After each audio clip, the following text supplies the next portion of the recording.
अंतर्भारतीय संस्था द्वारा मनाए जा रहे शिक्षक दिवस के ऊपर मैं पूरे हिंदुस्तान के शिक्षकों को बधाई देता हूं और सलाम करता हूं उनके जज्बे को, उनके प्रेम को, उनकी मेहनत को, जो आने वाले युवाओं को, आने वाली पीढ़ियों को शिक्षित कर रहे हैं, जिंदगी जीना सिखा रहे हैं, नैतिकता सिखा रहे हैं और उनके अंदर छुपी हुई कलाओं को बाहर लाने की जिद पकड़े हुए हैं। बहुत विपरीत हालात बने हुए हैं, लेकिन फिर भी शिक्षक वर्ग वो वर्ग है जो आज बच्चों के अंदर हर तरह का ज्ञान बांटने के लिए दिन रात मेहनत कर रहे हैं। तो शिक्षक, बहुत सारे लोग मानते हैं कि शिक्षकों के अंदर पहले जैसा प्रेम नहीं रहा, पहले जैसा प्यार नहीं रहा, सत्कार नहीं रहा, आदर नहीं रहा। लेकिन मैं इससे बिल्कुल सहमत नहीं हूँ। जो शिक्षक है उसके लिए बच्चों के मन के अंदर सारी उम्र एक प्रेम रहता है, एक आदर रहता है, चाहे वो कहीं भी मिल जाए। अगर वो शिक्षक है तो शिक्षक सिर्फ पढ़ाना नहीं होता, टीचर का मतलब सिर्फ टीच करना नहीं होता। वो तो बच्चों के लिए एक वो कड़ी है, एक वो आईना है जो जिंदगी को उनके सामने खोल के रखता है, ज्ञान का शीशा दिखाता है, उनकी कल्पनाओं को दूर दूर तक ले जाता है और दूर दूर की चीज़ों को, विचारों को उनके भीतर भर देता है। वो बच्चों के अंदर जो छुपी हुई कला है उसको बाहर ले आता है, उसके हंसते हुए चेहरे को हमेशा हंसते हुए रखता है, उसकी जिज्ञासा को शांत करता है और ख़त्म नहीं करता बल्कि उसको बढ़ाता भी रहता है। तो अगर शिक्षक ऐसा कर रहे हैं तो वो सारी उम्र उसको बच्चों से प्रेम भी मिलता रहेगा, आदर भी मिलता रहेगा। तो सबसे जो जरूरी है वो है बच्चों और टीचर्स का जो प्यार है, जो उनका संबंध है, जो उनका रिलेशन है, उसके अंदर क्या है। मुझे तो कई बार लगता है कि अगर आपके अंदर प्रेम है, चाहे वो शिक्षा के प्रति है, चाहे वो अपनी संस्था के प्रति है, बच्चों के प्रति है, और सबसे ज़्यादा खास उस सब्जेक्ट के लिए है जो आप पढ़ा रहे हो। अगर आप अपने सब्जेक्ट को प्यार नहीं करते तो ये बहुत बड़ी बेइंसाफी है। आपके विषय के साथ इंसाफ तभी होगा अगर आप उस विषय को प्रेम करते हैं, और जब हम प्रेम करते हैं तो हम गहराई तक जाते हैं, हम डूब जाते हैं, हम जानना चाहते हैं कि इस पूरे पीछे क्या है। चाहे आप हिस्ट्री पढ़ा रहे हैं, चाहे आप कोई लिटरेचर पढ़ा रहे हैं, चाहे साइंस पढ़ा रहे हैं, चाहे मैथ पढ़ा रहे हैं, और चाहे आप कोई कला का विषय पढ़ा रहे हैं। तो जब आपको अपने विषय से प्यार हो जाएगा तो आपको तो वो विषय खूबसूरत लगेगा ही, क्योंकि जिसको हम प्यार करते हैं वो हमको खूबसूरत लगता है। लेकिन साथ साथ जो बच्चे आपको फॉलो कर रहे हैं उनका भी उस विषय के प्रति प्यार आ जाएगा। और कोई भी सब्जेक्ट ऐसा है, अगर आपने सिर्फ उसके स्टडी रिलेशन या जो उसकी सिलेबस है उसकी बुक्स पढ़ी हैं तो वो प्रेम अधूरा है, क्योंकि विषय एक सब्जेक्ट के रूप में नहीं है। सारे विषय एक दूसरे से ऐसे बंधे हुए हैं, आपका ज्ञान सिर्फ एक सब्जेक्ट तक सीमित नहीं हो सकता। और अगर आपने वो संपूर्ण रूप में जाना है तो शिक्षक के लिए पढ़ना बहुत जरूरी है। डिग्री लेने की बात नहीं कर रहा। बहुत सारे लोग कहते हैं कि मैंने इतने एमए कर ली, बीएड कर ली, एमफिल कर ली, पीएचडी कर ली। अच्छी बात है, डिग्री लेना भी बहुत ज़रूरी है, लेकिन उससे ज़रूरी है कि पूरे ज्ञान के अंदर डूब के जाना, और सिर्फ वो ज्ञान किताबों का नहीं, जिंदगी का ज्ञान, प्रैक्टिकल का ज्ञान। हमारे आस पड़ोस में ये नेचर क्या कर रही है, कुदरत क्या है, ह्यूमन बिहेवियर क्या है, और पेड़ कैसे बड़े हो रहे हैं, पंछी कैसे जीते हैं। तो हर चीज के अंदर कुदरत ने, नेचर ने हमारे लिए कोई ना कोई सबक रखा हुआ है। और अगर आप जिंदगी को हर रोज जीते हो तो वो आपका ज्ञान बढ़ता जाता है, आपका ज्ञान बढ़ता जाता है।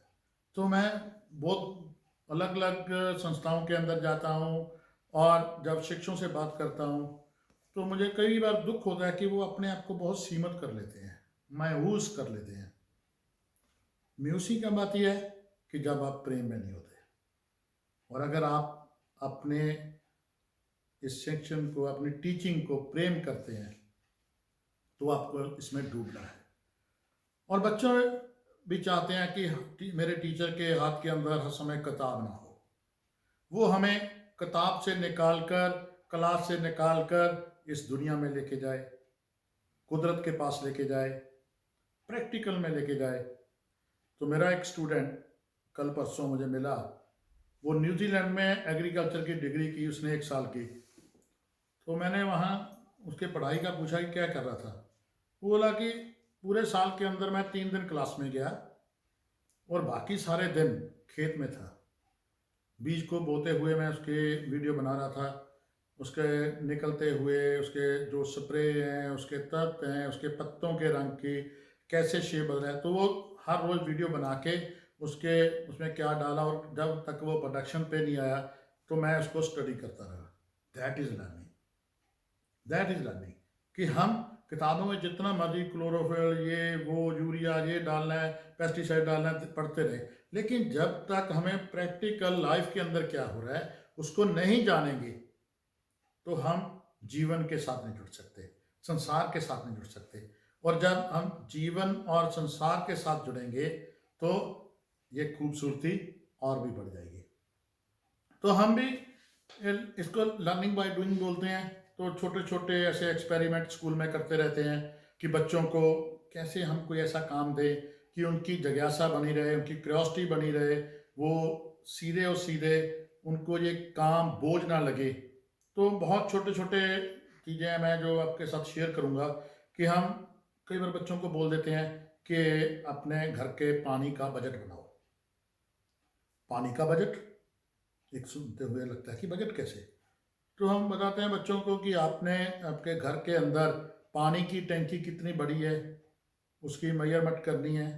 जो हमारे मैथ के फार्मूला है वो लगा के पता करना है कि उसको कितने फीट ऊंची है, कितनी फीट चौड़ी है, लंबी है, तो उसका वॉल्यूम निकाल के उसके अंदर कितना पानी आएगा, और एक दिन के अंदर हम उसकी जो इनपुट है उसको कितनी बार भरते हैं, और फिर कि हमारे डेली कंजम्पशन कितनी है और कहाँ कहाँ पे हो रही है। हम सेव वाटर दीवारों पे लिख लें तो पता नहीं चलता, लेकिन जब बच्चा 1 हफ्ता लगातार अपने घर के पानी का बजट बनाता है तो उसको पता चलता है कि हम रहने वाले 4 लोग हैं और शाम तक हम 3,000-4,000 लीटर पानी यूज़ करते हैं। बड़ा उसके लिए झटका होता है कि 40 किलो 50 किलो का मनुष्य 1 क्विंटल पानी यूज़ कर रहा है। 1 क्विंटल नहीं, 10 क्विंटल पानी यूज़ कर रहा है। तो वो पानी कहाँ यूज़ कर रहा है, कितना पानी सफाई के लिए लग रहा है, कपड़े धोने के लिए लग रहा है, बाथरूम में लग रहा है, सब्जियां के लिए लग रहा है। तो वो सारे पानी के साथ साथ के उसको उसकी अवेयरनेस अपने आप लगती है। तो वो उसको जब अपने मोहल्ले को कैलकुलेट से करता है या अपने गांव या शहर की आबादी से कैलकुलेट करता है तो उसको पता लगता है कि कितने लाख टन पानी मेरे शहर के अंदर, मेरे गांव के अंदर हर रोज यूज हो रहा है। तो उसकी पानी के प्रति, वाटर के प्रति जो संवेदना है, जो सेंसिटिविटी है, जो अवेयरनेस है, वो अपने आप बढ़ती है। वो साथ साथ वो मैथ तो सीख ही रहा है कि टूटी को अगर 3 मिनट खुला रखेंगे तो कितना पानी निकलेगा। वो बाल्टी लेता है, मग लेता है, उसको मेजर करता है, और किस टूटी का कितना प्रेशर है, किस टूटी का कितना प्रेशर है। हाँ, घर वालों को जरूर प्रॉब्लम होती है कि माँ पोछे लगाने बैठी है तो बेटा पूछता है कि माँ कितने लीटर पानी लगा। माँ ने भी कभी सोचा नहीं होता। डैडी अपना स्कूटर धो रहे हैं और वो पूछता है, डैडी कितना पानी लगा स्कूटर धोने के लिए, मोटरसाइकिल धोने के लिए, पता नहीं है। तो वो बेटा उसको मेजर करना शुरू करता है कि 3 मिनट के लिए या 5 मिनट के लिए टूटी खोली तो आपने 200 लीटर पानी अकेला स्कूटर धोने के लिए लगा दिया।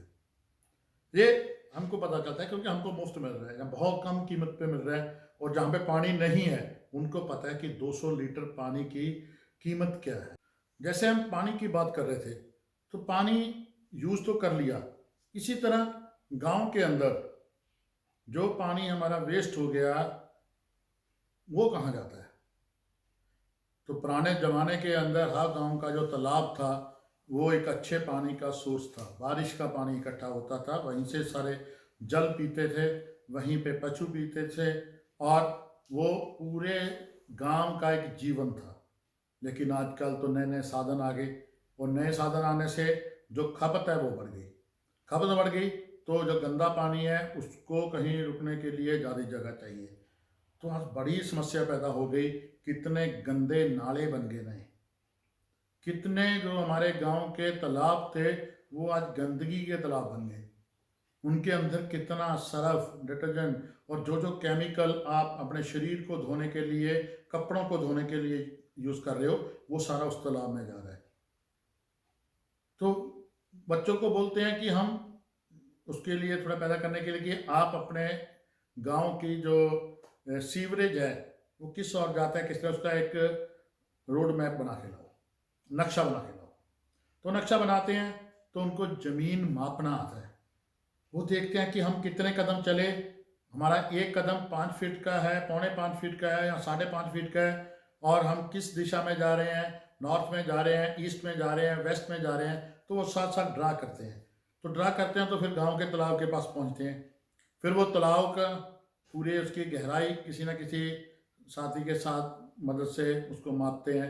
फिर उसका पूरा पूरा अगर वो गोल है, कुछ की गोलाई या उसके कितने कॉर्नर है, तो उसमें कितने लीटर पानी है, उसके बाद भी वो पानी कहाँ पे जा रहा है। तो उसको पता चलता है कि मेरे गांव के अंदर जो छोटा सा तालाब है उसमें 2 लाख लीटर, 5 लाख लीटर गंदा पानी है। और गंदा पानी धीरे धीरे धरती में रस के जो हमारे धरती के नीचे वाला वाटर सोर्स है उसको भी गंदा कर रहा है। तो ये सेंसिटिविटी आना बहुत ज़रूरी है। बड़े महानगरों के अंदर पता ही नहीं चलता बच्चे को कि मैंने जो बाथरूम के अंदर पानी यूज़ किया वो कहाँ चला गया। लेकिन जो बच्चे गंदे नाले के इर्द गिर्द झोंपड़ियों में रहते हैं उनको पता है कि वहाँ की गंदगी कैसी होती है। जो दिखने में सुंदर लोग हैं वो उतनी ज़्यादा गंदगी फैला रहे हैं इस धरती के ऊपर। तो हम अकेला ड्राइंग की शीट के ऊपर सेव नेचर लिखकर या पेड़ लगाओ लिखकर इस धरती को नहीं बचा सकते। और अगर ये हमारी शिक्षा हमको नेचर से नहीं जोड़ती, धरती से नहीं जोड़ती, पानी से नहीं जोड़ती, हवा से नहीं जोड़ती, तो हमारी शिक्षा नहीं हो सकती। तो इसी तरह कि बहुत सारे त्यौहार आते हैं। त्यौहार मनाने का मतलब खरीदारी करना, नए कपड़े लेना या किसी मेले में जाना हो गया। लेकिन उस त्यौहार के पीछे क्या ऐतिहासिक महत्ता है वो स्कूलों के अंदर, क्लास के अंदर जरूर डिस्कशन होना चाहिए। किसी भी दिन का कोई पर्व बनाना है, किसी चाहे वो गुरु का है, किसी शहीद का है, किसी देशभक्त का है, किसी नेता का है, तो उस दिन ये पक्का होना चाहिए कि हम उसकी ज़िंदगी के बारे क्लास में बात करें।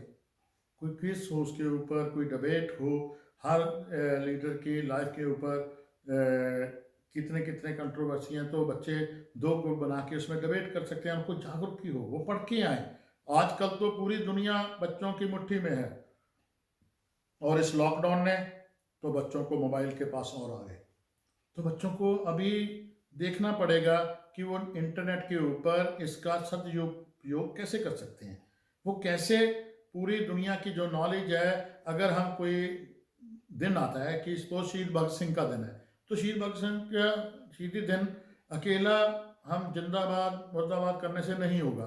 उसके लाइफ के बारे, उसने क्या लिखा है, उसने क्या किया है, उसने क्या संदेश दिया है। ऐसी गांधी जयंती को छुट्टी करो, घर पे बैठो, नहीं चलेगा। गांधी जयंती के अंदर उससे पूरा एक सप्ताह लगातार हम गांधी जी के बारे बात करें, उनकी ज़िंदगी के बारे बात करें, उनकी किताबों के बारे बात करें, उनके कार्यक्रम के बारे बात करें। तो बच्चों के अंदर एक पूरा किसी भी व्यक्ति के लिए एक अच्छा चित्र बन जाता है, उसको ज़िंदगी में वो उससे क्या कर सकता है। और ऐसे ही लर्निंग बाय डूइंग के लिए ये नहीं होता कि हमने बॉल ली और 1 घंटा खेल लिए और हमारा लर्निंग बाय डूइंग हो गया। अगर हमने ऐसे लिखना है तो बहुत बार हंसते हैं कि वो बच्चा कहीं का भी हो, वो शहर के बस स्टैंड के लिए ऐसे लिखेगा तो ऐसे एक जैसा ही होता है। हर शहर, हर स्कूल का बच्चा अगर रेलवे स्टेशन के ऊपर ऐसे लिखेगा तो एक जैसा, क्योंकि रेलवे स्टेशन के अंदर जो उसका इंडिविजुअल एक्सपीरियंस है वो तो उसने लिखा ही नहीं है। रेलवे स्टेशन के बारे जो उसने पढ़ा है वो लिखा है। तो ऐसे लिखाने का मतलब ऐसे याद करना नहीं है। वो तो बच्चे को ये सिखाना है कि आपने जो देखा है, जो महसूस किया है, उसको आप शब्दों के रूप में व्यक्त कर सकते हो, आप एक्सप्लेन कर सकते हो, आप अपनी फीलिंग्स को, थॉट्स को एक्सप्रेस कर सकते हो। ये ऐसे है। तो उसके लिए तो बच्चे कहीं भी जाएंगे, बच्चे के लिए बड़ा छोटा ऐसे हो सकता है कि आप सुबह उठे और आप स्कूल आए, आपकी दिनचर्या क्या थी, कौन सी चीज़ें आपने यूज़ की, उन सभी के नाम लिखो। तो बच्चे को देखना आएगा, फील करना आएगा कि मैंने सुबह उठकर स्कूल आने तक 200-250 वस्तुओं को यूज़ किया है। 200-250 चीज़ों को, चाहे वो आपकी टूटी है, चाहे वो आपका कॉम्ब है, चाहे वो तेल है, फेस पे लगाने वाली क्रीम है, चाहे वो खाना खाने वाले बर्तन है, चाहे वो आपका साइकिल है, चाहे आपका वो बस है। तो कितने चीज़ों को, वस्तुओं को वो यूज़ करता है। तो उसका जब लिखेगा और उसके स्टाइल के बारे में लिखेगा तो वो उसका एक ऐसे बनना। उसके लिए किसी भी चीज़ के ऊपर ऐसे आ जाए, उसको याद करने की जरूरत नहीं है। उसने वो चीज़ कहीं भी देखी होगी, उसके ऊपर पूरे का पूरा ऐसे लिख सकता है। तो एक और जो आ रहा है कि हम सारे उंगलियों को बराबर करने में चले हुए हैं। जो शिक्षक है उसके लिए सारी उंगलियां बराबर नहीं हो सकती। सिर्फ अच्छे बच्चे वही नहीं है जो 90 से ऊपर नंबर ले रहे हैं।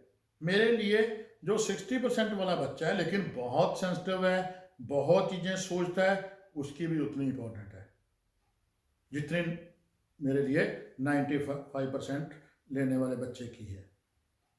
अंक लेना अच्छी बात है, लेकिन सिर्फ अंक लेना, लेकिन जिंदगी को समझना भी उतना ही इंपॉर्टेंट है। अगर मैं अपने साथ बैठे हुए साथी की संवेदनाओं का ध्यान नहीं रखता, मेरे 100% मार्क्स किसी काम के नहीं है। अगर मैं अपने पड़ोसी के बारे में नहीं सोचता, मैं जितना भी टॉपर हो जाऊं तो वो नहीं है। वो कहाँ से आएगा? अगर हम हर रोज बच्चों को ऐसी क्रियाएं कराएंगे जिससे वो एक दूसरे का सहयोग करना सीखेंगे, एक दूसरे की हेल्प करेंगे। तो बहुत इसके लिए जो हमारे फोक गेम्स हैं, जो ये सामान आने से पहले हम गांव के अंदर खेलते थे, अपने स्कूल के मैदानों में खेलते थे, अगर वो गेम खेलते हैं तो उसके अंदर काफ़ी कुछ ऐसा है कि जो एक दूसरे को सहयोग करना सिखाता है। बहुत सारी गेमें ऐसी हैं जिसमें जीत हार नहीं है, खेलने के लिए खेलते हैं। जैसे कि जिंदगी जीने के लिए जीनी चाहिए, जिंदगी जीने के लिए जीनी चाहिए, ऐसे ही खेल खेलने के लिए खेलना है। हार जीत उसका एक पार्ट है। तो जो स्कूल है, क्लासरूम है, वो बच्चों के लिए है। जिस स्कूल की दीवारें गंदी नहीं है उसको बहुत अनुशासित स्कूल माना जाता है, लेकिन मेरे विचारों में वो अनुशासित स्कूल नहीं है, वो बहुत रिस्ट्रिक्टेड स्कूल है। अगर बच्चे के मन के अंदर आ गया कि मैंने दीवार के ऊपर थोड़ा पेंसिल चलानी है तो उसको चला लेनी चाहिए। हम कब तक रोक के रखेंगे? कब चलाना शुरू करेगा? उसके पीछे उसकी क्या, उसको बच्चे जब कि जो बच्चा ड्राइंग नहीं करता तो मतलब कि वो अपने एक्सप्रेशन नहीं सीख रहा। ड्राइंग अच्छी होना, बुरी होना, पेंटिंग बनाना अलग बात है, लेकिन उसके हाव भाव को बहुत सारे जो मनोविज्ञानी है इस बात को मानते हैं, वो ड्राइंग करने के लिए देते हैं, उससे जजमेंट करते हैं कि इसके अंदर क्या छिपा हुआ है। ऐसे ही कि अगर हम किसी पेड़ को बढ़ते हुए नहीं देखते, फूल को खिलते हुए नहीं देखते, पंछियों को चहचहाते हुए नहीं देखते, सुनते, तो हम जिंदगी से बहुत दूर हैं। हम किसी भी संगीत का आनंद नहीं ले सकते। अगर चिड़ियों का चहचहाना आपको शोर लगता है तो हमारे लिए बाकी सारा संगीत भी शोर है। तो बच्चों का क्लासरूम से बाहर जाना, ऐसी गतिविधियां करना, और शिक्षक के लिए एक बहुत होता है कि वो उन सभी चीज़ों को एक जगह पे बांध के रखे। तो उसके लिए मैं एक बुक रिकमेंड करता हूँ और उस किताब का नाम है तोतो चान। जापानीज किताब है और वो हर शिक्षक को पढ़नी चाहिए।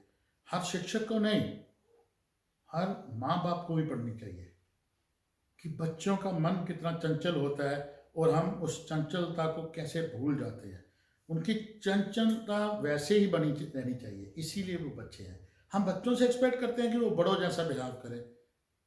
बहुत गुस्सा भी आता है कि घर के अंदर मेहमान आए हैं, हमने खाने के लिए कुछ रखा है, तो बच्चे ने आके कुछ उठा लिया, तो हमें लगता है ओह बहुत इज्जत खराब हो गई।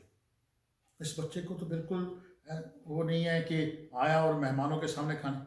अभी बच्चा है भाई, वो आएगा खाने के लिए कुछ उठाएगा तो अच्छी बात है।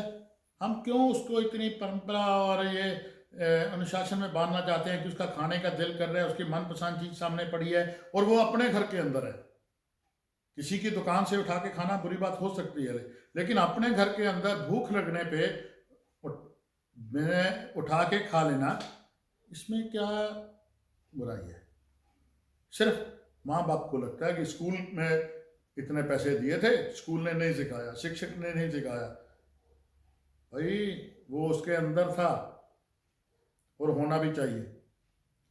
बहुत सारे माँ बाप बच्चा दाखिल कराने के लिए आते हैं और बोलते हैं कि मेरा बच्चा बहुत शरारती है। तो मैंने बोले कितनी बड़ी शरारत की? कोई शीशा तोड़ा? नहीं। कोई टीवी तोड़ा? नहीं। कभी कोई एक आधा ग्लास टूटा होगा 3 4 साल 5 साल के अंदर, तो बहुत शरारती है। अगर टूटा भी होगा तो वो कांच का ग्लास तो आप लेके आए थे, टूटने की थे वो। लेकिन हम ये नहीं करना, यहाँ पे नहीं चढ़ना, ये नहीं करना, उसको रिस्ट्रिक्ट करते रहते हैं। उसके अंदर इतनी ऊर्जा है। बच्चों की ऊर्जा के बारे में आप अंदाजा नहीं लगा सकते। हम तो अपनी ऊर्जा बचा के रखते हैं कि इससे ज़्यादा हमने सैर नहीं करनी, इससे ज़्यादा हिलना नहीं है। लेकिन बच्चों की ऊर्जा तो अथाह है। वो तो जब तक सोते नहीं है तब तक थकते नहीं है। वो जब थक जाते हैं तो सो जाते हैं। तो उनकी ऊर्जा को हम क्यों बांधना चाहते हैं? क्यों बांधना चाहते हैं? उनकी ऊर्जा का उपयोग करना चाहिए। ऊर्जा तो बांध के रखने वाली चीज ही नहीं है, वो तो एक फ्लो है। और उस नेचर फ्लो के अंदर जितनी रुकावट हम डालेंगे तो वो ऊर्जा कहीं ना कहीं निकलने की कोशिश करेगी, अपने तरीके से कोशिश करेगी। और ये तभी होगा जब आपके पास बच्चों को करवाने के लिए एक्टिविटीज नहीं है, आप उनका ध्यान नहीं खींच पाते, आप उनका प्रेम नहीं ले पाते, फिर ये होता है। तो बहुत सारी चीजें हैं कि हम बच्चों को बोल रहे हैं कि बच्चा फ्री है कि क्या करूं पापा, पता नहीं, मैंने तो अपना काम करना, तो अपना काम। बच्चों को अगर बोले कि अपना फैमिली के बारे में डिस्कस करें, फैमिली ट्री क्या है, कि बड़े शहरों के अंदर फैमिली का 3 मेंबर होते हैं, तो पुराने ज़माने में गांव के अंदर फैमिली के 40 मेंबर होते थे। अगर आज बच्चे को हम बोल दें कि अपने 50 मेंबर फैमिली के ने फैमिली मेंबर्स के नेम लिखने हैं, अपने नाम लिखने हैं उनका, तो बच्चा बोल सकता है कि मेरे फैमिली के अंदर 50 मेंबर?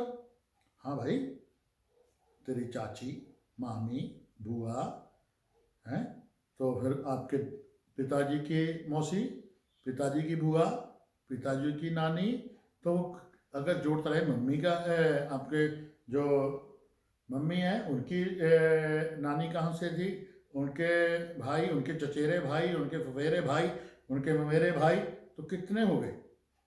और आप उनका नाम लिखना शुरू करोगे, शहर का नाम लिखना शुरू करोगे।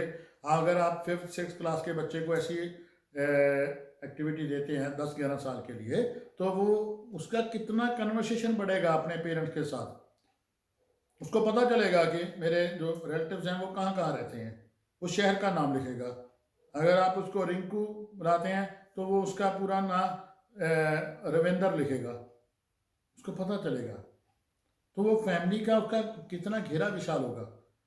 साथ साथ उसके शब्द भी सीख रहे हैं, वो लिटरेचर भी सीख रहा है, रिलेशन भी सीख रहा है, तो उसकी जो एनर्जी है वो चैनलाइज हो रही है।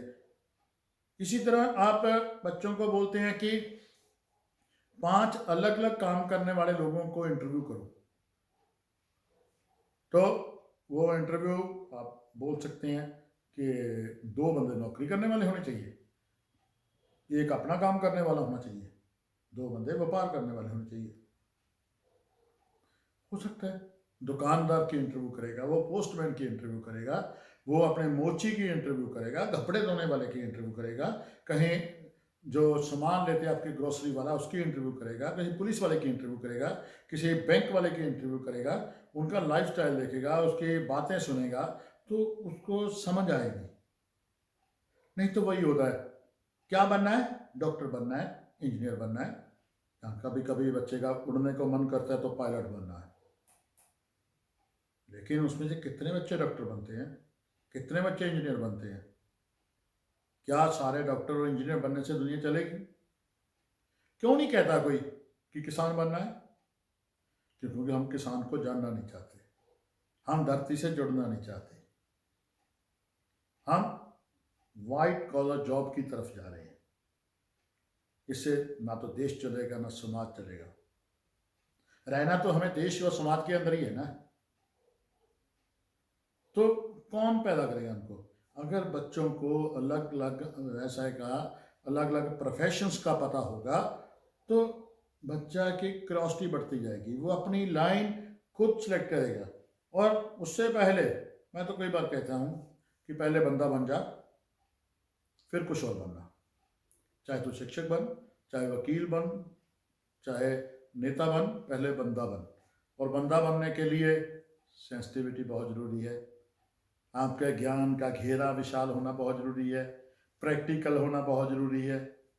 तो अगर ये सारी चीज़ें ऐसे ऐसे आपके ज्ञान के अंदर, आपके व्यवहार के अंदर जुड़ती जाती हैं तो आपकी ओवरऑल पर्सनैलिटी डेवलपमेंट अपने आप हो जाती है। हम कैंप अरेंज करते हैं और उसके अंदर 16 तरह की जो कलाएं हैं वो चलाते हैं, और वो कला तो कलाकार चलाते ही हैं। तो बच्चों के एंटरटेनमेंट के लिए हमने एक बार बारिश हुई और मैदान के अंदर पानी भर गया, और पानी के अंदर हमने फुटबॉल और हैंडबॉल का मिला हुआ खेल खेलना शुरू किया, और वो बन गया वाटर रग्बी। तो वो बच्चों को इतनी क्यूरियोसिटी होगी, वो हमारा रेगुलर फीचर बन गया कि हर साल गर्मियों की छुट्टियों के अंदर स्कूल के जब बच्चे आते हैं तो वो वाटर रग्बी खेलते हैं। मैदान के अंदर पानी भरा जाता है, उसी तरह 2 टीमें होती हैं, पानी के अंदर फिसलन भी होती है, वो जिसको लोग गंदगी बोलते हैं, वो गंदगी कीचड़ भी होता है। लेकिन ये अभी साइंस भी मानती है कि वो पानी और मिट्टी का मिश्रण जब पूरे शरीर को लगता है तो आपकी बॉडी के, आपकी स्किन के कई तरह के जो रोग है वो दूर हो जाते हैं। वो तो होते ही होते हैं, कई तरह की एलर्जियां खत्म हो जाती हैं, आपका इम्यून सिस्टम स्ट्रांग हो जाता है। और आप जितना ज़्यादा कपड़ों और साफ जगह के अंदर होगे, आपका इम्यून सिस्टम उतना कमज़ोर होता रहेगा। खेल के अंदर अगर मिट्टी शामिल नहीं होगी तो वो खेल नहीं रहेगा। तो पंजाबी के एक शायर लिखते हैं कि मिट्टी है जो, वो हमारे जीवन के लिए, हमारी जीवन मिट्टी से बनता है और मिट्टी में मिल जाता है। माटी कोड़ा माटी जोड़ा, माटी दा सवार, माटी माटी नू मारन लगी, माटी दा हथियार, जिस माटी पर बहुत ही माटी, तिस माटी हंकार। तो ये माटी है सारी, और हम मिट्टी से दूर होते जा रहे हैं। तो हर स्कूल के अंदर या घर के अंदर एक सैंड पिच जरूर होनी चाहिए कि यहाँ पे कुछ सैंड हो, बच्चे उस सैंड के अंदर खेलते रहें। बच्चे पेड़ के ऊपर रस्सियाँ लगी हों, रस्सियों पे चढ़ते रहें। वो उनकी जो फिजिकल एक्सरसाइज है वो करवाने की बजाय अगर खेल खेल के अंदर उसकी एक्सरसाइज हो रही है, उसकी लर्निंग हो रही है। और छोटे बच्चों के लिए तो खास करके अगर 4 घंटे के लिए स्कूल है तो कम से कम 1 घंटा उनका मैदान के अंदर होना चाहिए, जिसमें चाहे आधा घंटा खेल हो, पौना घंटा खेल हो, 15-20 में खेलते खेलते क्या सीखना है ये होना चाहिए। तो इस तरह के अगर शिक्षक इन सारी बातों को मानता है, जैसे हम कृष्णमूर्ति के बारे में पढ़ते हैं तो वो कहते हैं कि जीवन ही शिक्षा है, जीवन ही शिक्षा है। अगर हम जीते हुए स्वाभाविक रूप से एक दूसरे से सीख रहे हैं तो वो हमारा नेचुरल लर्निंग है। और अगर शिक्षक कोई ऐसी प्रणाली बना लेता है जिसमें बच्चे को ये ना पता चले कि मुझे कुछ सिखाया जा रहा है, जबरदस्ती सिखाया जा रहा है, वो जो कुछ कर रहा है उसको एंजॉय कर रहा है और साथ साथ वो सीख भी रहा है, लर्निंग बाय डूइंग, जो मैं पहले बात कर रहा था कि कृष्णामूर्ति जी यही बोलते हैं कि उन्होंने पूरे जो उनके स्कूल हैं उनके अंदर एजुकेशन की ऐसी उन्होंने विधा बनाई कि बच्चे एक दूसरे से सीखते हैं, छोटे छोटे उम्र की फ़र्क से कि वो सीखते जाते हैं। कि हमारा बहुत बड़ा फ़र्क हो जाता है कि मैं तो 35 का हो गया या 40 का हो गया और बच्चे को पढ़ा रहा हूँ 12 साल के, तो मैं 12 साल के लेवल पे सोच नहीं रहा। तो शिक्षक को पहले यही करना है कि जब वो खुद 12 साल का था कैसे सोचता था, इस बात का ध्यान रखना है।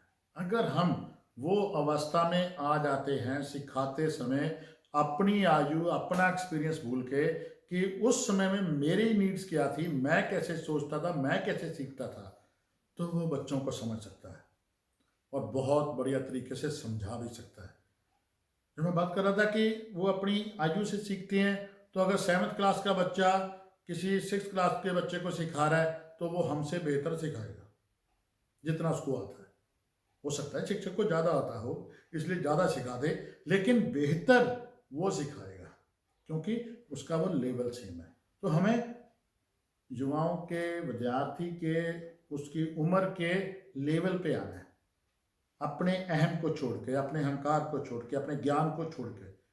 ज्ञान तो आपके साथ बना रहेगा। अगर हम उसमें ज्ञान के अंदर बंधे रहे कि मैंने पूरी दुनिया देखी है, मैंने 200 किताब पढ़ी है, मैंने इतनी वर्कशॉप लगाई है और मैं बहुत ज्ञानी हो गया हूँ, लेकिन मेरा वो ज्ञान बच्चों तक पहुँच पाता है या नहीं, अगर वो नहीं पहुँच पा रहा, मेरा ज्ञानी होने का कोई फायदा नहीं, कोई मायने नहीं रखता जब तक मैं उस अवस्था में जाके बच्चों को सिखा नहीं पाता।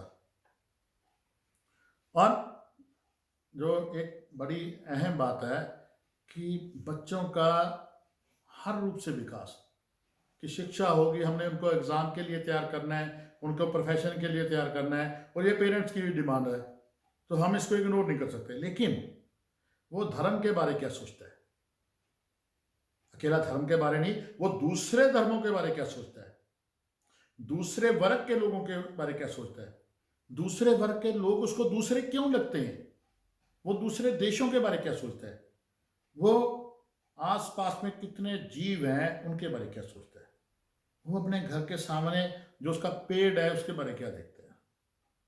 अगर उसको अपने इर्द गिर्द जो फूल खिल रहे हैं, जो कोई नए पत्ते आ रहे हैं, वो नहीं दिखाई देते तो उसको कुछ ही दिखाई नहीं दे रहा। अगर उसको किसी जीव की आवाज़ सुनाई नहीं देती तो उसको संगीत भी सुनाई नहीं देता। उसको चंद्रमा का बदलता हुआ रूप दिखाई नहीं दे रहा तो उसको कुछ दिखाई नहीं दे रहा। और वहां तक लेके कैसे जाना है, उसको जाने का एक ही तरीका है कि हमें किताबों से बाहर आना होगा।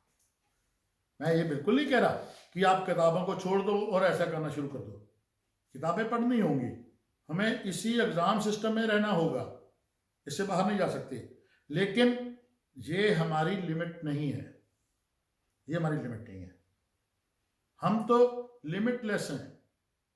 पता नहीं कौन सी तस्वीर के ऊपर हम क्या पढ़ा सकते हैं बच्चों को, कौन सा संगीत सुनते हुए। हम बच्चों को यही नहीं है कि हमने अपने एरिया का या अपने ही कौम का या अपना ही संगीत सुनाते रहेंगे और बोलेंगे ये दुनिया का बेहतरीन संगीत है। कौन डिसाइड करेगा भाई? दूसरों का संगीत भी तो हो सकता है ना, दूसरे स्टेट का, दूसरे देश का, दूसरी लैंग्वेज का। और बड़ा कम्प्लेक्स आ जाता है कि वो इंग्लिश बोलता है इसलिए बेहतर है, वो ये भाषा बोलता है इसलिए वो घटिया है। नहीं, जो भाषा हमारे क्षेत्र की भाषा है, जो हमारे मातृभाषा है, उसका भी उतना महत्व है और दुनिया की दूसरी भाषाओं का भी उतना ही महत्व है। हर के लिए अपनी मातृभाषा का उतना ही महत्व है। हम अपने आप को और बढ़िया तरीके से उसमें एक्सप्लेन कर सकते हैं, पर इसका मतलब सिर्फ वहीं तक सीमित रह जाना, फिर अपने आप को सीमित रखना ही है। तो जो ये मसले हैं, विदेशी होने का मसला, नफरत का मसला, अगर शिक्षा के अंदर हम प्रेम नहीं बना सकते, अगर हम नफरत ही नफरत सिखा रहे हैं तो वो शिक्षा नहीं हो सकती, कभी कच्चित नहीं हो सकती। और ऐसी शिक्षा को निकाल देना चाहिए जो हमें प्रेम नहीं सिखाती, जो हमें दूसरों को समझना नहीं सिखाती। और इसके लिए मैं सभी शिक्षकों को ये एक विनती करता हूँ, रिक्वेस्ट करता हूँ कि आप बच्चों के लिए बहुत बड़े टॉवर हैं नॉलेज के। बहुत सारे, वी आर लक्की, कोई छोटा सा बच्चा हो, पहले 2-3 साल स्कूल आता है तो किसकी एक्टिंग सबसे ज़्यादा करता है? अपने टीचर की। अगर उसको 4-5 बच्चे मिले, उसको लाइन में बिठाएगा और डंडा पकड़ेगा और उसको पढ़ाना शुरू करेगा, ये पढ़ो, वो पढ़ो, ये लिखो। क्यों करता है भाई? उसको लगता है कि जो मेरा अध्यापक है, मेरा टीचर है, वो बहुत ग्रेट है। कितने भाग्यशाली हैं। कौन कहता है टीचर की रिस्पेक्ट नहीं है? एक छोटा सा नन्हा बच्चा हमारे लिए इतना आदर रखता है, तो बाद में वो आदर क्यों खो देता है? छोटा बच्चा हमारे पास आता है तो उसके बहुत सारे क्वेश्चन होते हैं, हजारों सवाल है उसके पास, हजारों सवाल, ये क्या है, वो क्या है, ऐसे क्यों होता है, वैसे क्यों होता है। लेकिन जैसे जैसे वो बड़ा होता है, 14 साल का, 15 साल का, उसके सवाल खत्म हो जाते हैं। कौन खत्म करता है? हमारी शिक्षा प्रणाली, हमारे अध्यापकगण, और इसके साथ ही जो हमारे ऊपर एग्ज़ाम का प्रेशर है, जो रिजल्ट ओरिएंटेड, जो प्रोफेशन ओरिएंट प्रोडक्ट की डिमांड है, वो करती है कि हमें पढ़ाई के अंदर इतना डूब जाना है कि बोलना ही इंग्लिश। और इस जिज्ञासा का सारी आयु बने रहना बहुत ज़रूरी है। जिज्ञासा खत्म तो जीवन जीने की एक कला ही खत्म हो जाती है। तो अंतर्भारती ने जो मुझे ये मंच दिया अपने विचार पूरे देश के शिक्षकों के सामने रखने का, मैं उनका बहुत धन्यवादी हूँ।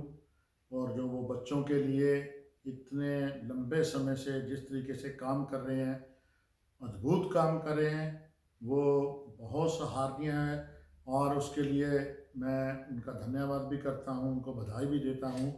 और पूरे जितने शिक्षक जन इस अवसर पे मुझे सुन रहे हैं, और मैं उनसे आशा रखता हूँ कि वो अपने प्रेम को और बढ़ाएंगे बच्चों के तरफ, ज्ञान की तरफ, और जो बच्चे उनके संपर्क में आएंगे उनके जीवन के अंदर प्रेम भर देंगे, उनको कक्षाओं से निकालकर दूर आसमान तक, पहाड़ों तक, समुंदर तक, उनकी कल्पनाओं तक, उनके सपनों तक पहुंचाएंगे।